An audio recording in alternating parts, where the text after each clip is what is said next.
Hello, welcome back for more Willow Talk. Adam Peacock here with Brad Haddin. How are you, Hads?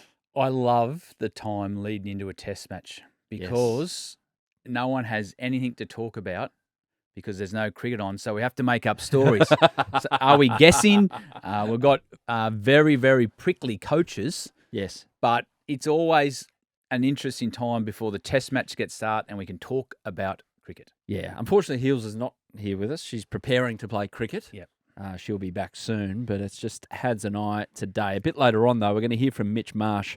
He's going to tell us about how to hit a six. Mitchell, so well, he's a good chat. Mate, I was at the other end in a one-dayer in Harare with Mitch Marsh, and he hit the ball through the commentary window. Mate, he hits the ball as hard as anyone. And I remember backing up because it's a short boundary straight, and I cheated a little bit. I went a little bit early, but he hit two back at me.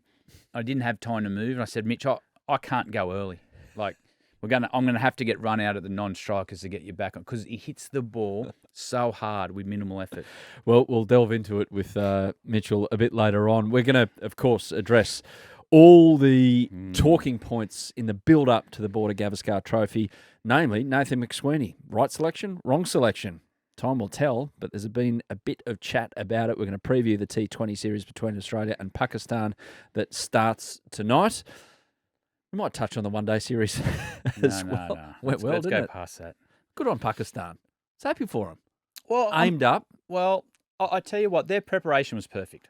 Absolutely perfect for Pakistan cricket team leading in. You know why? Why? It was carnage.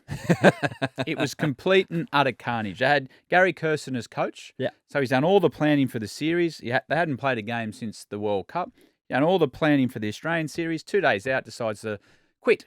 So his time coaching Pakistan, he can coach a game. It's the ideal build-up for Pakistan. Mate, you would hate to say a Pakistan coach to go, mate, planning's been outstanding. We had a really good training camp. Our board is on board with everything we do. Our 35 selectors that we use all agree, and they're fit and ready to go. There you go. And later on, we've got Sundries as well. Hey, look at that. We're going to talk about South Australia beating New South Wales in the One-Day Cup. So it'll be a short show today then. Looking forward to that with Hads. Looking forward to those questions, actually. We will start, though, with some magnificent news that we woke up to on Wednesday morning. As we record this episode, hopefully it's held. No for doubt. a few days. But Willow Talk is the #1 sports podcast in Australia on Spotify.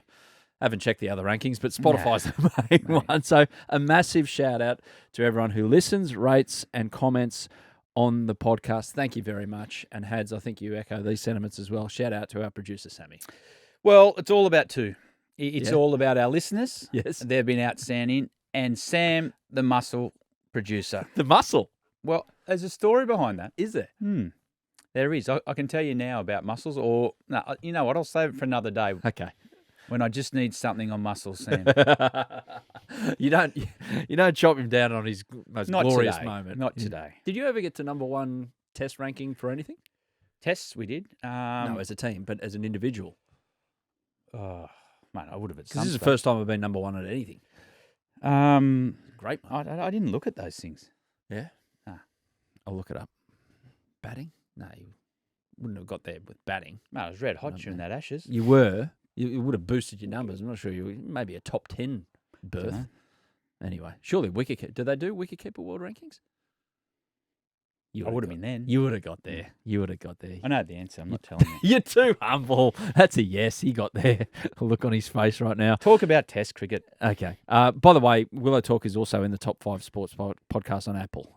So we're seeing them well to start the summer, it's fair to say. Seeing them like watermelons. We've got a big family. Yes, exactly. Want more though, so tell your friends. If that'd be great. We're racing towards our target of 708 ratings on Spotify, just past 600 on Apple, 161 reviews, and this one from Cricket Tragic, who says, "Love the pod.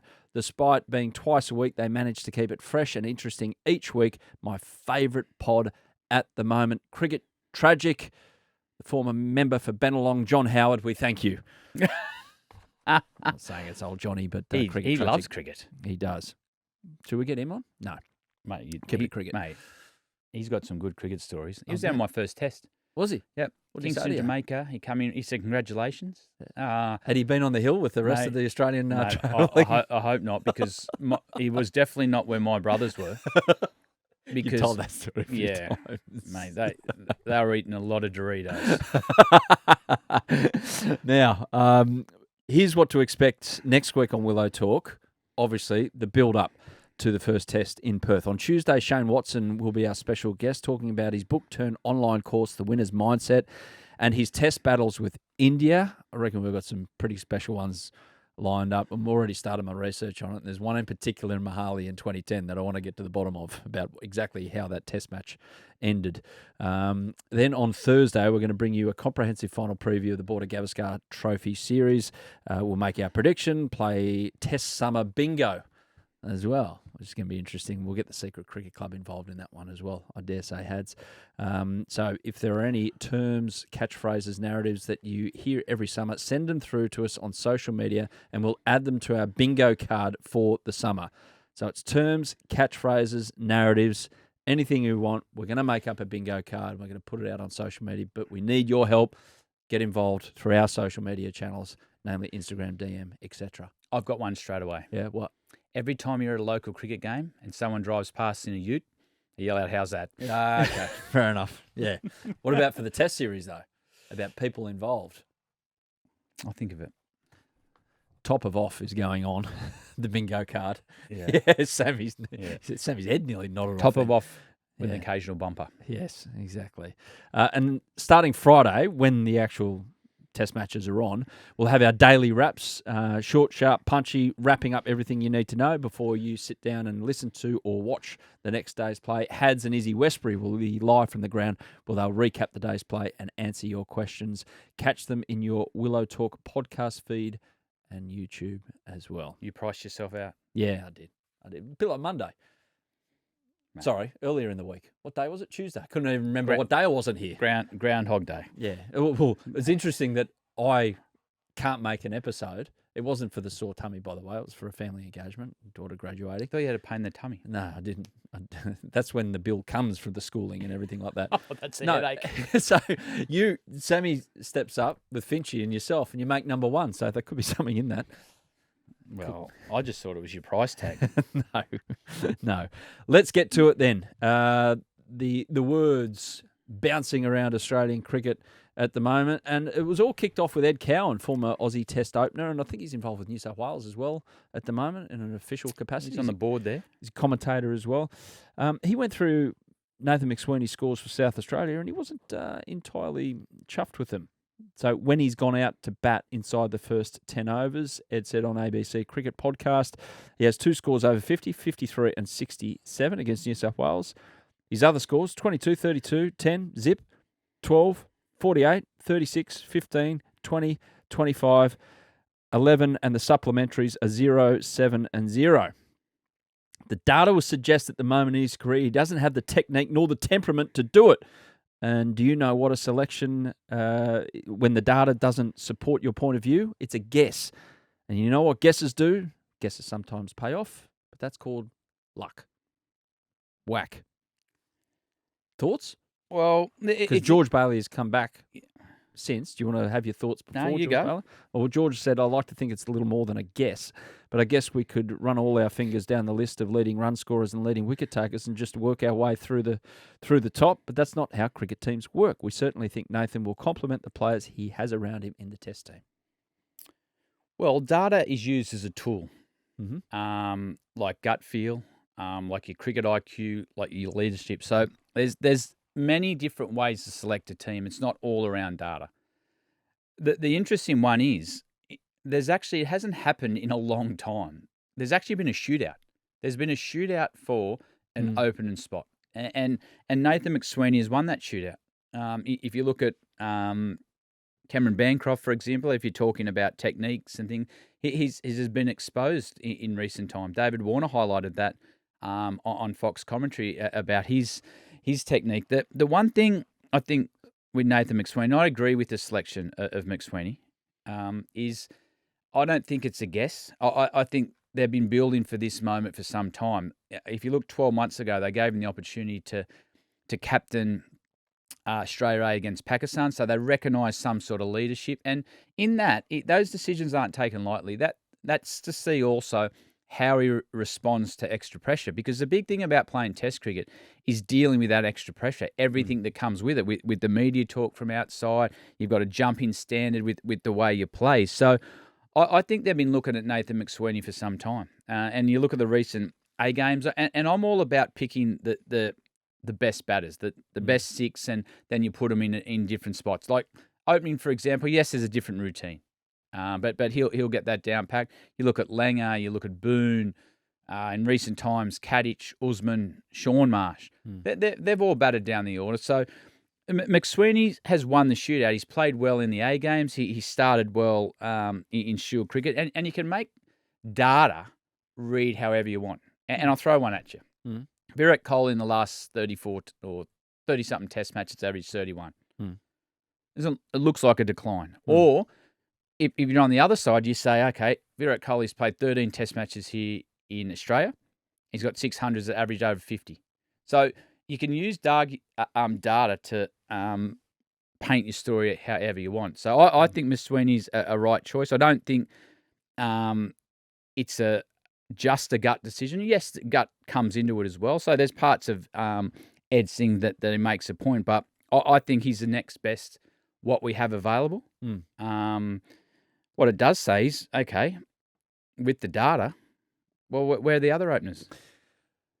Yeah, well, that's another point for state level cricket. Yeah. It's like we'd love to be in a situation in Australia where you've got someone knocking down the door. Yep. And I believe that Sam Constas will get there. Yep. But I think it's the right call. Maybe 12. Maybe he might be the replacement for Uzi when Uzi retires at the age of 46 or 47, wherever he's going to give it up. But like, have we got a stack of guys banging down the door that haven't been there before, like a Cam Bancroft and a Marcus Harris? Ed, by the way, said Marcus Harris deserved the crack. You could argue for that as well. Well, you can argue for all of it. Then age comes into it. You're trying to blood some younger players. There's a whole. You just throw everything on the table. Yes, data is part of that. But the other data around is where are our young batters knocking the door down? Yeah, young Sam got an opportunity to play in the Australian A series, and I liked it. I liked it. He got a couple of hundreds, but you want to get someone like him ready. You want to give him a taste, show him the intensity, what's needed, the jump. I know it's not Test cricket, but the little jump in preparation and the bowlers you're facing. In the last innings, he came good. So what looks to me, Sam's a real quick learner. And you don't want to be a player that plays Test cricket. You want to be a Test cricketer. And what's the difference between that and say from, like Curtis Patterson, for example, his last Test match innings was 100. He hasn't been seen in an Australian A team, He got dropped from New South Wales. Back now. Yeah, he's back now. Was outstanding. He looked like his game actually had developed. But what happened in that period? So my point with that is, where are the batters? Where are the ones shooting the lights out to get the opportunity? So McSweeney, I think, deserves his crack. Yeah, we've had discussions on this so much about sport in general, off air, about technique, development of technique, development of temperament. And we're going to get into this with Shane Watson next week, actually, I dare say, with the book he's written. But like, you can look at, okay, the output is this, a number, but the reasons behind it. And so many times you've told me about a guy's technique, about the subtle differences. To the untrained eye, that's just like trying to see through a cloud. Yeah. It's impossible. But you can see things, and I just wonder if there are enough people around the place in Australian cricket at that development level that are seeing these things before they manifest themselves into something that it's really hard to unteach. What would you say about that? Well, the interesting one, if you want to talk about that, we talk a lot about the one-day series. And the discussion points have been around why haven't the Test players play. I can, to a certain extent, understand what they've done there. They planned for that 12 months ago. That's as simple as that. You want your fast bowlers peaking at the right time. It's just happened that the series was on the line at 1-1. But take a step back. The batters that came in got exposed a bit technically as well, at top of the order. So maybe there's a bigger issue at play. Like Nick Maddison, he was on fire the last couple of years. He's come back to New South Wales. He's not playing the cricket we know he can. The one thing McSweeney did do, he scored runs at the right time. And Bancroft didn't. And it's quite obvious that they like the guy's temperament, like you say, I about his captaincy aspirations. I don't know if they're aspirations, but he's got the ability to captain sides, and you can't argue what South Australia, for instance, are doing this season. I know it's hard for you to admit after a couple of wins over New South Wales, but in all seriousness, like he's obviously a part of that. So he's obviously a good leader through example or word or whatever like that. So he gets his. So it always gets me as well across all sport about McSweeney is a little nod to the future about, okay, has he reached his absolute ceiling? No, probably not, because he's got more to give. Whether or not he does is up to him. But this whole notion of, you've got to pick someone based on what they could become rather than what they are right now for a series like this has got to be the dumbest discussion going around in sport. You pick the best 11 players that are available for the current time in a series like this. That's my feeling. And that's what they've done. Do you agree with that? Yep. And that's what they've done for this series. And it's obvious because he's coming in to open the batting. They've just picked the 6 best batters they think's available to do the job. Can you get too caught up in data in the modern world? I blame Moneyball for this, where basically there was a movie about a guy who came up with an algorithm to build a baseball team. Ed makes some points around that. Data is a tool. Data is definitely a tool to pick selections. But there are also other things on the table as well. So it's not just always data. It's also words as well, which brings us to Gautam Gambhir, the India coach, who after retirement spent some time in politics. Readied him for this moment to get his point across in press conferences, which always goes really well for politicians. Ricky Ponting was asked about Virat Kohli's form, and he said there probably wouldn't be anyone else still playing international cricket as a top-order batsman who's only scored 2 test match hundreds in 5 years. Okay, Ricky, to the point there. Gambhir, when asked about the form of Kohli and Rohit Sharma and what Ponting said, he shot back, "What does Ponting have to do with Indian cricket?" Coaches an IPL team. Anyway, that's by the by. What does Ponting have to do with Indian cricket? He should be talking about Australia. Look, Virat Kohli and Rohit Sharma are still passionate about the game and want to achieve more. And Ponting has gone back. I love this to and fro. It's fantastic. I was surprised to read the reaction, but knowing the coach, Gautam Gambhir, he's quite a prickly character. So I'm not surprised it was him who said something back. This is brilliant. This is brilliant. This is where the soap opera comes into sport. You love it, don't you? Yeah, I do. Mate, inside the 4 walls, does it really matter? Well, in our walls, not really. In the Australian team, you're pretty clear on how you wanted to play. But Gambhir's a character that he looks like he'll use this as an us versus them mentality. And you'd expect your coach to stick up for your players. His reaction was quite prickly there, and probably doesn't need as coach to be getting caught up in that sort of scenario, unless part of his tactics is to build an us versus them mentality. There's history with Gambhir and Ponting. Last year of his career, Gautam Gambhir played Delhi, IPL 2018. I don't know the exact reasons. There could have been an injury in here, but he only played half the games. And he was one of the bigger names on that list, and that was the first year Ricky Ponting coached over there. So maybe there's a bit of backstory to that, and it could fester all summer. Mate, tell you where the backstory is. Wait to later in the week when we get Waddawin. Yes. Yes. Mate, there's a little elbow. Suspensions and fines. Brilliant. But Gautam Gambhir, like, how much does it count that, your coach can be thrown in front of the media, especially when things haven't gone too well? The coach will, dive on the grenade for everyone. So Ravi Shastri came here and absolutely lapped everyone with his ability his infectious enthusiasm. You know Ravi, you've commentated with him. Brilliant human being, fun to be around. He wouldn't have gone there and go, "Oh, guys, it's not going to be fun out there. It's going to be hard, bouncy." He would have. He had a mentality of embracing it. Does it count on the road to have your coach leading from the front in that manner? Is this out of the Wayne Bennett School of Coaching? What? So we're not really talking now about Rohit Sharma and Kohli. We're talking about Gambhir and Rick. Well, I don't think so, because Ricky started it. Well, but then he's he's on the payroll of BCCI all of a sudden. I hope not. No, with Gambhir, he's bitten back, taken the pressure away from his team, and it's all about him now. It's all about how prickly he is, and now he might be able just to go and prepare his team. You'd imagine he's got a really clear plan on the way they want to get ready because they've knocked back a tour game. So he knows exactly what he wants to do, and he'll be judged on his result. So maybe he's coming out. We know he's a prickly character, and we know he's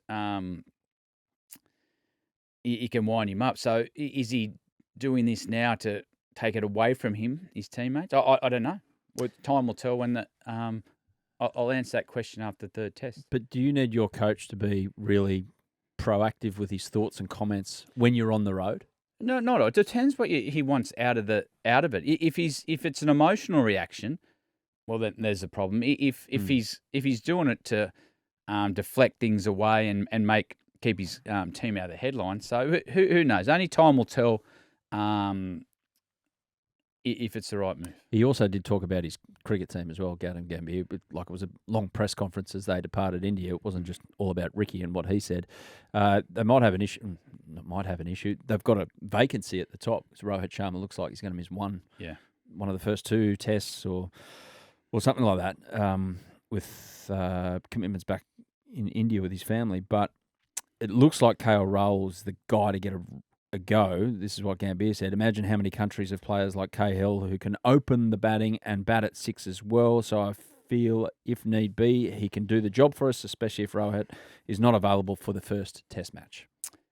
That sounds like an endorsement to me. Well, if you look a week and a half back, they flew KL out here to open in the A game.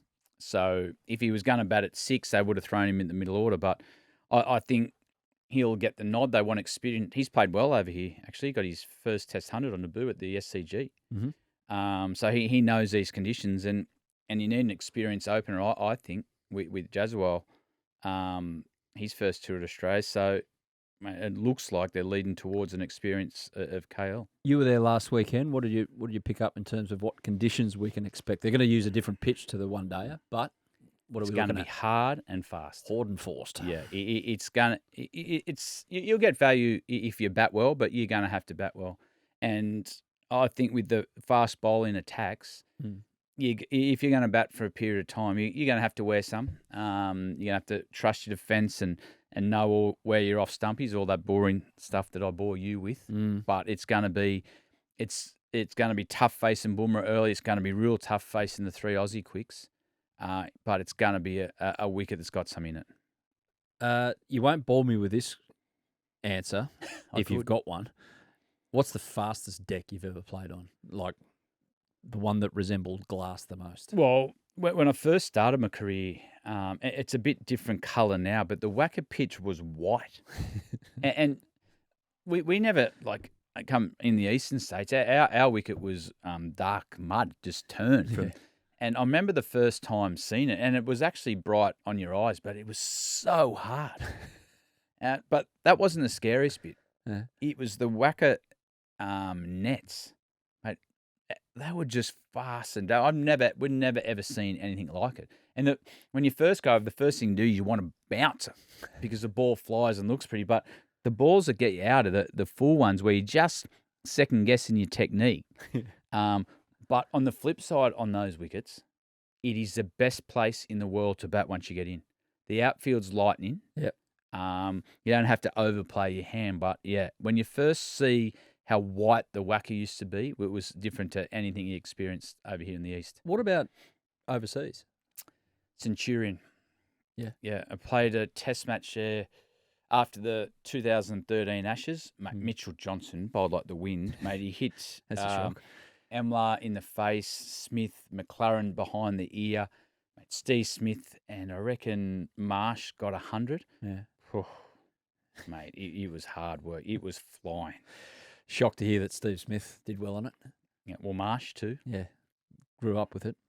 Absolutely. We'll have a deep dive into some numbers next week as well about India on the road. So that'll be part of our big preview. just one more fact and figure that we need to get to before we have a look at the T20 series and maybe have a few comments on the one-day series just gone against Pakistan. From producer Sam, Had's best test batting ranking is 23, January 2014. There you go. Nearly hit the top 20. Not quite as good as our rankings on Spotify, but can't have it all, Bradley. I'll take that. Yeah. Well, you're part of the number one test team in the world for a while there, weren't for a long time. One-day team. Mm-hmm. Play your role. T20 series, 3-match series starting tonight at the Gabba, then the SCG on Saturday and Hobart on Monday. 7 p.m. Eastern start time for all matches. Dial it back a bit, Queensland. You still haven't got up to it in terms of daylight savings. Watch out for those cows. You can watch it on KO and Foxtel and listen to it all, of course, on Triple M. Australian squad, Josh Phillippe comes in for Cooper Connolly, who busted his hand in that third one-dayer in Perth. Unfortunate for Cooper, good opportunity for Josh. Josh Inglis will be the 14th men's T20 captain. Time for some established names to stand up here with the white ball against Pakistan, given what went down on the one-dayers, or is it something else for you, Haz, that you want to see? Well, it's a different form of the game, but what it is another great opportunity. You got guys like Aaron Hardy, I expect to get the opportunity at the top of the order. You got Matthew Short now, who's been outstanding in this form of the game for the strikers. You got Jake Fraser. I'd imagine we'll be keen to get some form on the board. But there's another play here as well. There's an IPL auction coming up, a big auction. Mm-hmm. And it's no better time to get a big score and dominate a series for an Australian player. Yeah. Especially with a big IPL auction coming up. So who's your name? Mate, whoever stands up. Oh, whoever. Okay. Yeah, whoever stands up might have the opportunity. We've seen guys like Spencer Johnson come from nowhere and get over $1 million for the way they performed in a short period of time. So it could be one of those, like Aaron Hardy. He hasn't been to IPL yet, I don't think, but his skill set, bat, bowl, and field, he bat in the top order. He can swing the new ball. He's good with the Yorkers and can bat at the death. So, it could be a series that he stands up and is the next millionaire player. There you go, players in the T20 squad. You could be off to Punjab Kings if you step up this particular T20 series. But in all seriousness, yeah, it's a great opportunity for the Aussie cricketers because I think it's only Travis Head and Pat Cummins who are guaranteed to be playing IPL. Obviously, there will be more. Yep, there will. Who remains the question. As for Pakistan, so how does it translate? They were brilliant in the one-day series, especially Harris Ralph, who... he'd come out here every summer if he could. He basically does with BBL. I mean, remember the Test series? I think he didn't come out because he wanted to play white ball cricket. But Shane Shah Afridi, Harris Ralph, and Afridi actually looks to have responded pretty well to his recent dropping. It was like the cattle prod that perhaps he needed. Harris Ralph and Naseem Shah as well. How do you stop that in T20? 4 overs per as opposed to 10? Well, you don't have to warm your way into the innings. It can be all-out attack. The one thing that they have done really well, Pakistan, they got some high-quality fast bowlers. The other thing that came out of the one-day series was whose team this is Rizwan. Mm-hmm. He was a really proactive captain. At times he had 3 slips, he used a bat pad. He didn't allow the game just to drift. And if you look at the last 2 games with small totals, he didn't think, I've got to get through a couple of bowlers. He only used his 4 quicks. So they've got high-quality quicks and an aggressive captain who wants to play a different style to they have. But it's interesting because Bubba, for example, was left out of the Test team to refresh. He played 2 shots at the back end of last game, 2 on drives. And I've told you about an on drive. Tell me about the on drive. You fall over, your foot goes and your head goes and you're looking at the side. That's the barometer for greatness. Mate, if everything's going in play, if you can hit your on drives balance, and he hit 3 of them, did not move out of the middle of the bat. So out of all the carnage in the series with how well the fast bowlers were going, guys like Bubba got a little bit of confidence to say, oh, hang on, we can compete here off the back of what their bowlers did. And there's some really good signs from him as well. But Rizwan deserves a lot of credit. Your former captain, Michael Clarke, went on Sydney radio earlier this week and had a bit of a pop, or brought up some good points, actually, about, okay, well, some of our big guns missed the back end of that one-day series. Pat, obviously, pitch it at a Coldplay concert. You don't expect a guy to sit out a game and then just sit at home and stare at the wall. Yeah.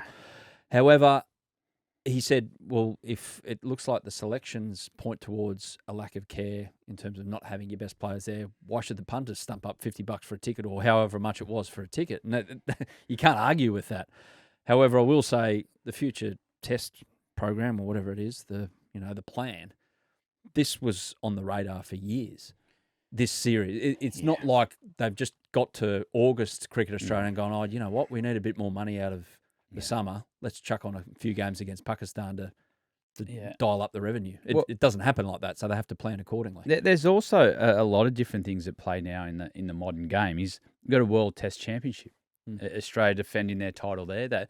They've got to still win, I think, 4 tests from the Indian series and Sri Lanka to be back in that. So these decisions are made, a long way in advance.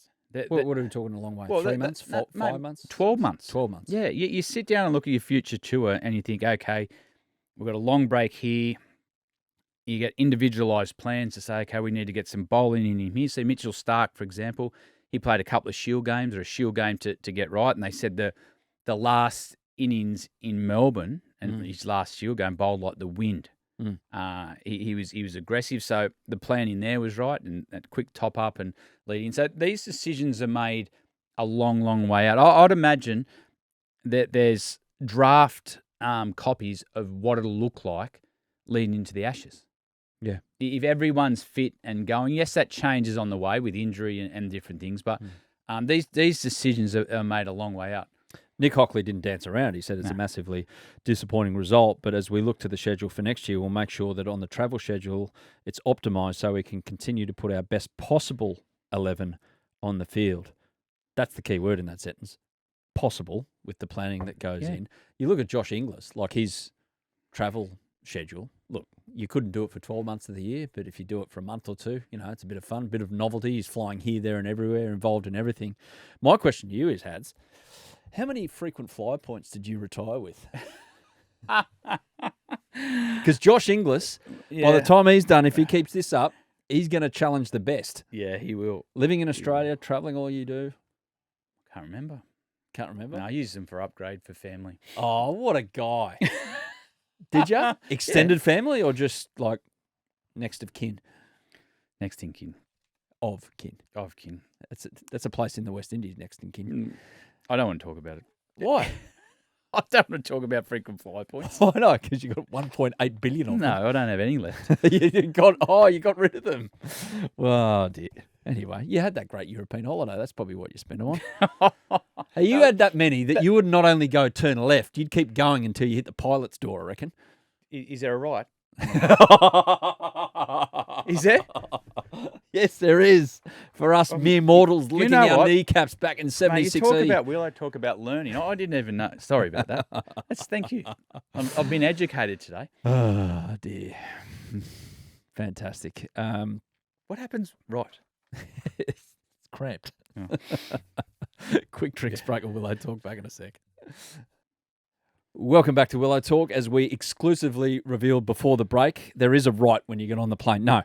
As we exclusively revealed, the first men's T20 international between Australia and Pakistan starts tonight at the Gabba. And T20, of course, is a batter's game, let's be honest. And there ain't no better feeling as a batter, I'd imagine, never did it, than hitting a monster six. So before the summer started, I sat down with one of the biggest and best six hitters in the game, Mitch Marsh, to pick his brain about how to hit a six and what it's like when he really gets one out of the screws. Mitch Marsh, I want to talk to you about sixes. You average, in your international career across all formats combined, at least 1 6 per game, which is pretty good by my reckoning. Are you happy with that? Yeah, I'd like to maybe get that up to 2 or 3 by the end of my career. But we'll see how we go. You're going to have to accelerate hard across the board, but yeah give it a go. Can you remember when you hit your first six? For Australia? No, or full stop. No, I can't. I'd love to remember that, but... Were you prolific at clearing the boundary as a kid, as a junior cricketer? I probably hit more sixes than most, but I don't think I was prolific. don't know. It's a good question, that. Thank you. Appreciate it. Yeah. Have you ever taken out anyone's backyard window, someone's car window, taken out a dog walker on the side of just minding their own business over there in Perth, and all of a sudden they're wearing a kookaburra? No, a few cars at grade cricket. Yeah. Anyone of note? No. They kept driving, thankfully. Definitely a few windows in the backyard. A few windows at grounds around the world. That's always good. Yeah. Was it a satellite dish or something in the World Cup recently? Yeah. Didn't know I did it, but saw it after, so ran with it. Got the bill after the game. And unlucky, mate. So, if it is an art form, how would you describe what it is to hit a six? Is it purely, from your point of view, instinct, or or is there analysis that goes in, okay, this bowler likes to tend to put it here when he's either under pressure or he's attacking? It's a good question, because I find that whenever I try and hit sixes, or my mindset is that I want to hit a six this ball, I often shank it and I lose my ability to actually just see the ball and react. So a lot of the time, if it's in the shorter format of the game at the end, then you're obviously trying to hit as many sixes as you can. But outside of that, the biggest thing for me is just to react, and six hitting for me, especially when it's straight, is really just an extension of my defence, and I just try and bop it over the fence. Is that short boundary at the whacker working sometimes with the wind? It's glorious. Yeah, short boundaries anyway. But yeah, do you know when you're in a groove that you've got the ability to do that? So you just go into a trans mode type thing. Whereas the flip side is, if you're scratching around, you find it hard to get that shot. Yeah, it's amazing. I think when you're in a sort of that flow in your innings, and it's not that it feels easy, but it happens easily, and you just find yourself hitting balls that are in your area quite easily. And the flip side of that is sometimes the boundaries feel 200 metres long and you can't clear them, especially on the slower wickets. So, it certainly is a bit of a groove to it and a feel. Yeah. What about when you come out to bat? Is it a case of, I'm going to take this bastard down? Or again, it's back to your feeling before of, I can't have too much intent here because I'm going to shank it to third man. Yeah, I think bastard's probably a touch far. But yeah, men or blokes or this fella, I don't like to get too angry. What if you didn't like him? There's not many people I don't like. Yeah. You like everyone, don't you, Mitch? Almost everyone. Apart from Brendan Julian, who sprayed your dad on a recent episode of Willow Talk. BJ, I'm coming for you. You see, you couldn't even hold that anger for more than 2 seconds. No, okay, it's nothing personal against the bowler, but the statement of intent, is it a case of you like to do that, especially if you're in the coloured clothing playing a shorter format? Yeah, I think in your planning, your prep for a game, there's certain matchups that you like to target, certainly early on in the over, if you can try and put pressure on bowlers. I guess my theory over the last couple of years has been, whether it's my first ball or my 100th ball, and my first option is always trying to hit it for six, and if I have to defend, I will. Because if it doesn't go for six, it's either one or two things. It's going to fall short of the boundary and go for four, or you're out. Yeah, pack 'em. You're okay with those odds? Yeah, I'm a betting man, so not on cricket, obviously, but big shout out to the integrity unit out there. He's a wonderful man, Mitch Marsh. What about when you absolutely get one out of the screws? Is it just a glorious, glorious feeling, like no other thing in life? Yeah, it's a good feeling. Yeah, I'd probably get more off the crowd and how they react if you hit a big six, or if you hit a six early on in your innings to get them going. I really feed off that. So if I hit a donk this summer, get around me. I'm staring at the camera a lot. Heard it here first. It's like a mirror. What about the one, is it Ollie Stone at the MCG? Yep. Do you remember this one?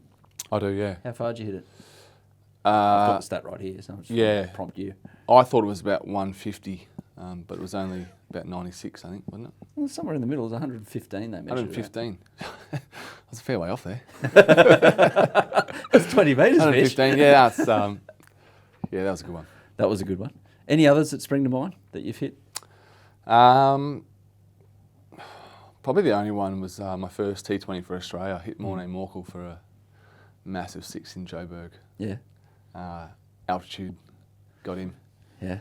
But I was 18, wide-eyed, loose unit. And I almost felt bad. I just didn't know what was happening. I was just swinging as hard as I could and got one. And I've got a fair idea where the next one was aimed from Morne. I couldn't tell you the next ball. I must have got out. Wouldn't have thought it was just back of a good length. I didn't get many in my half from him. Up in your chin. No, that would have been a glorious feeling. What's the biggest 6 you've seen? The biggest 6 I've seen?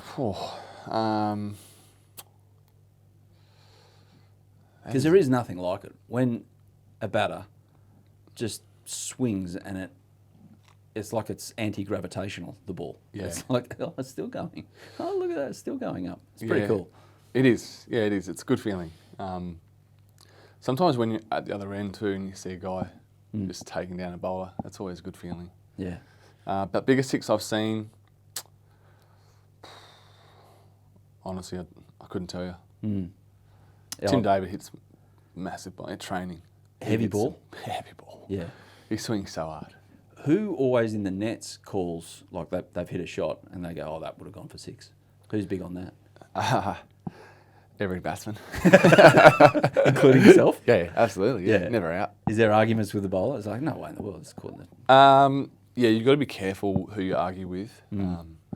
If it's Starkey and Hoff and Paddy, I'd probably just give it to him. Yeah, he got me. That's out. I think I got 3/4 of the way there, mate. If it's Stoyne or someone like that, then it's always 6 and Stoyne gets fired up. Competitive beast. Yeah. So you wind him up a little bit. It's great. Can he get it over 140? Bowling? Yeah. Yeah, he can, yeah. Okay, Yeah. fair enough. I was just saying there, the 3 that you don't want to pick there are the ones that maybe can They can hurt me. make life uncomfortable. Yeah. So you're Stoyne saying can that hurt me, but just not with a cricket ball. I was going to say, Marcus Stoyne, is you're not fearful of him with a cricket ball in your hand? just hug him. That's nice. That's nice. Can you rattle a bowler? Have you seen it in their eyes or their mannerisms after you've sent them and they've got to go fetch? Look, I'd love to sit here and say that I can look a bloke in the eye and know that I've got him, but no. I normally shit myself. Oh, hit a 4. Sorry.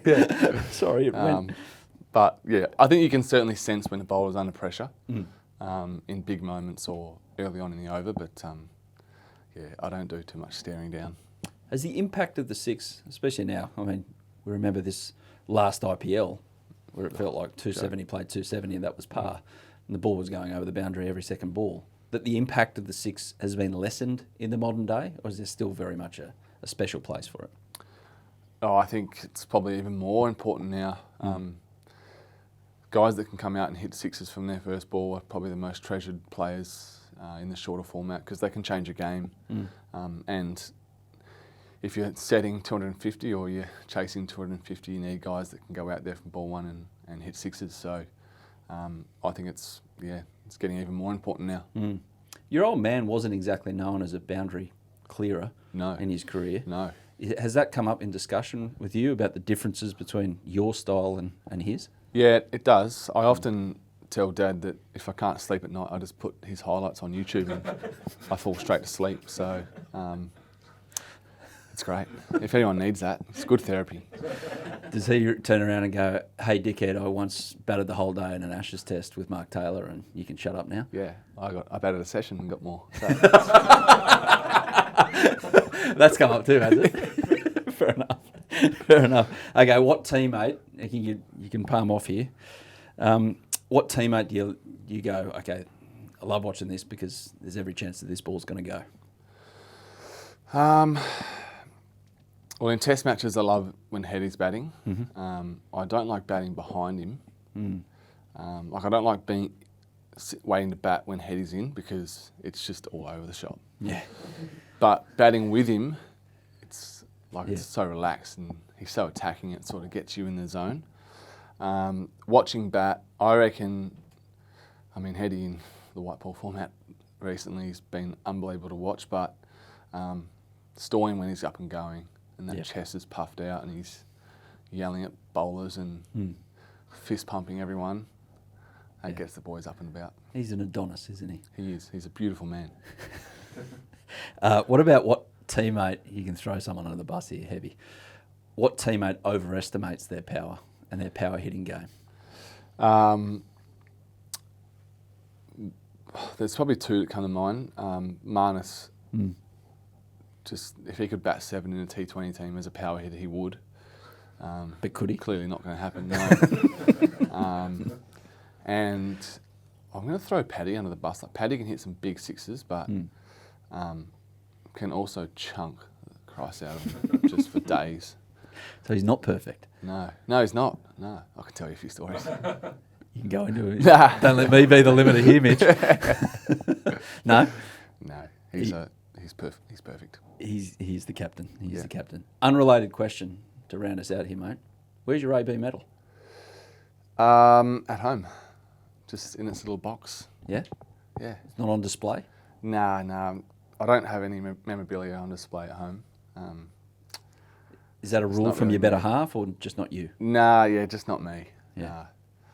Maybe one day if I have a den somewhere in my house, but where no one sees it, but I just go down there for a beer, I've got it all there. It's got a man cave. A den is like a mahogany desk where you do important shit.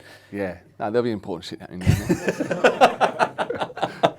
I bet there will be. So you since that night you haven't actually put it on? You haven't just walked out of it? No, I haven't. Nah. I've thought about it, but nah. World Cup medal I wore for a long time. Yeah. Probably overdid that a touch, but the AB medal was a bit more sentimental. How long did you wear that World Cup medal for? About 5 days. Yeah. Most of those were spent on the boat, but I actually drove around. You know those little underwater scooters? Yeah. I had a couple by this stage, but I was driving around one of the bays at Rottnest Island with my medal on, just going underwater. It was floating off.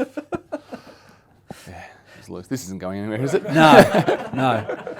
Though I will say that one of the quackers has found it on Rottnest Island. He's now walking around Roddy with it. Be a hell of a quacker selfie. Yeah, it would be. Mitch Marsh, it's been educational. Thank you. Thanks, mate. Surely there's no better feeling when you middle one. No, there's no better feeling. I tell you, I coached Mitch for a bit in a couple of teams in the IPL and for Australia. What you didn't want to hear when you're throwing him cricket balls, he'd say, Hads, can you just look at my hands? Are they in the right spot? Or am I getting my front knee? Because you weren't quite concentrated enough on the ball. And he hit the ball as hard as anyone in the world with minimal effort.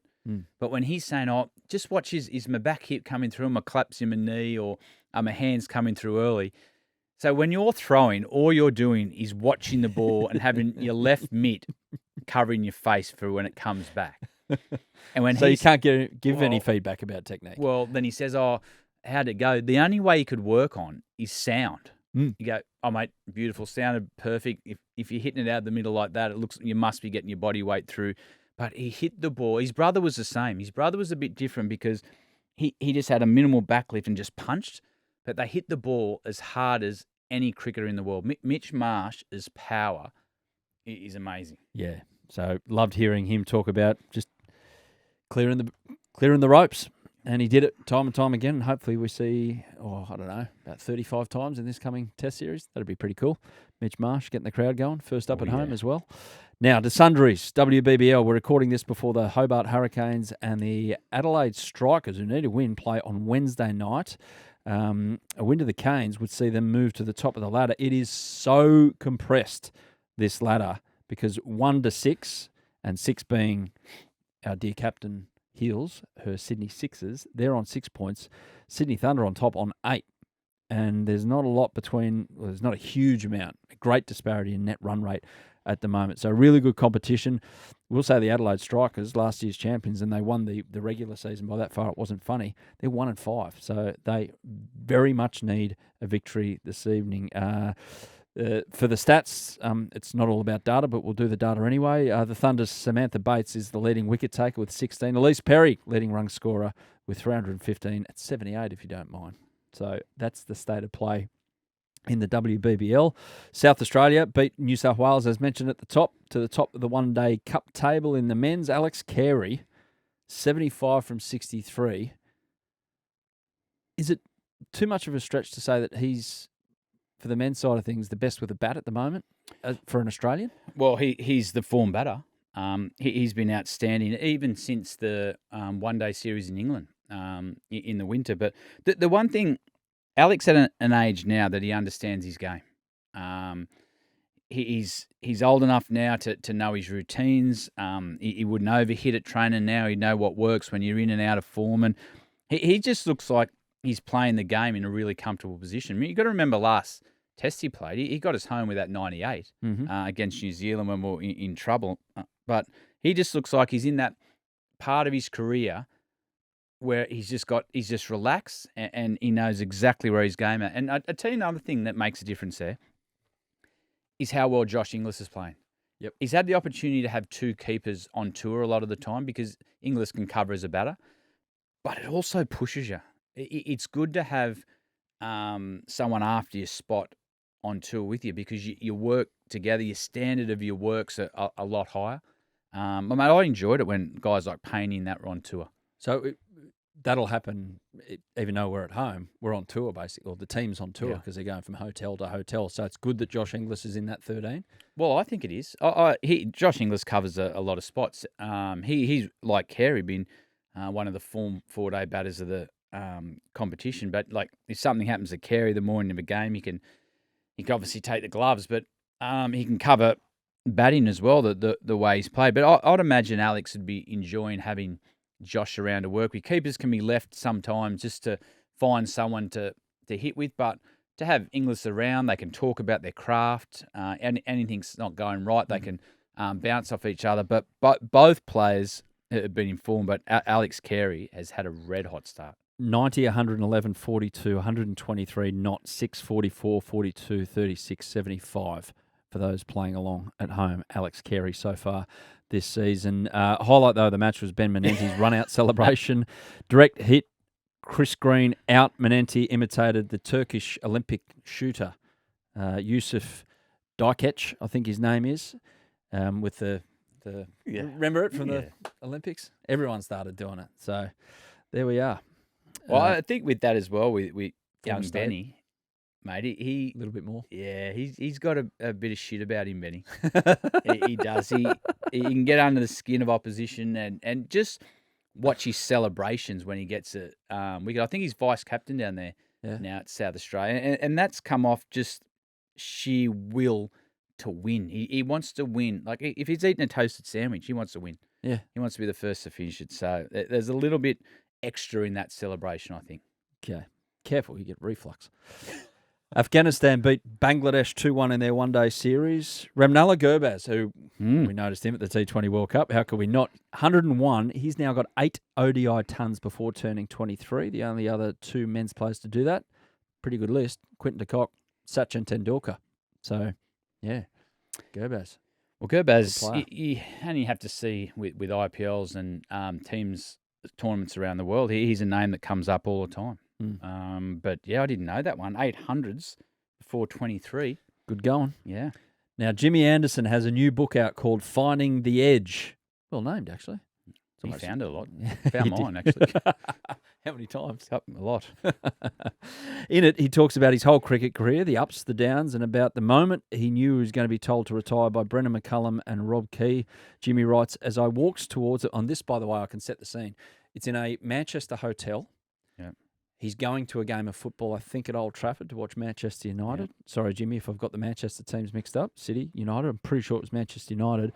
And on the way, he goes, oh, yeah, I'll come and meet you guys, thinking, cool, we're going to have a chat about the future, and I'm body's still feeling good. Here's Jimmy. As I walked towards them, it hits me cold. This isn't a team appraisal, is it? I feel like Joe Pesci in Goodfellas, ushered into a room under the impression that I'm going to get made only to be shot. You That's how he wrote it. Hope you got the beat there right, Sammy. Thank you. Yes, well done. Wow. Yeah, well, Jimmy, he's an interesting case because he's still performing. And a lot of it was around the Ashes, actually, wanting to try some some different bowlers before then, but mate, he's had a wonderful career. His longevity. I've seen his name is still in for the IPL auction, and don't be surprised if someone grabs him. He'd be handy with the swinging ball. So he's still bowling. I heard something the other day, but to be in your 40 and still be as athletic and performing, mate, that's a phenomenal feat. My impression of that is that they kind of mismanaged it a little bit. I get that he couldn't play every test because they don't want to get here next year and go, oh, no, Jimmy actually can't get up for this test match. Who are we going to pick? They need to have a back catalogue, if you like. And he probably wouldn't have played 5 tests in a row, you'd imagine. But you keep him around and you play him in the odd game, but you then still build depth if he's not there. Can you do like that? They were playing the Windies in Sri Lanka. Yeah, they weren't playing India at home. But sometimes you need that clean break as well. Jimmy was still around the squad. I seen he was there to mentor, but sometimes you don't want him the bowlers come in to have the comfort blanket of knowing Jimmy's coming back for the next test. Got to see how these guys can back up test after test. He's had a wonderful career. Well, Jimmy, if you're listening, I seriously doubt you are. However, for our listeners, can you please just bombard Jimmy Anderson with spam in his social accounts to tell him to come on Willow Talk? Hads has been nice to him up the top there. Hads could easily have said, oh, yeah, I got on top of him every time. But no, finding the edge was perfectly named for when he faced Hads. So Hads has been nice to him. Not always the case with English cricketers. But we'd love to get Jimmy Anderson on, wouldn't we, to have a chat about just cricket and life. Well, plug his book. 100%. Get on here. We'll go through his book PR. That's a good way of doing it, isn't it? Yeah. Our listeners still do the job for us as well. Now that there's an army of you out there. Number one, Hads. Still get my head around it. How good. How good. But Sam, the Muscles producer, he needs to take a lot of credit. He does. He's walked around different. He had a singlet on today. He was different since we've gone to number one. Yeah. And fair enough too. Yeah, exactly. He's taken all the credit. Hads. He's got a car spot actually with his name on it. Yeah. No, driver actually. Oh. Yeah, driver. Bentley. Great. Low to the ground. Smooth. Hads, that's us for this week. We'll be back next week with Shane Watson and our big preview next Thursday before it all starts. Can't wait. Mate, keep it real. Have a good week, everyone. Yeah, thanks for watching the Willow Talk podcast on YouTube. Don't forget to hit the subscribe button so you don't have to miss an episode wherever you are. And while you're at it, check out these videos up here. They're mostly good.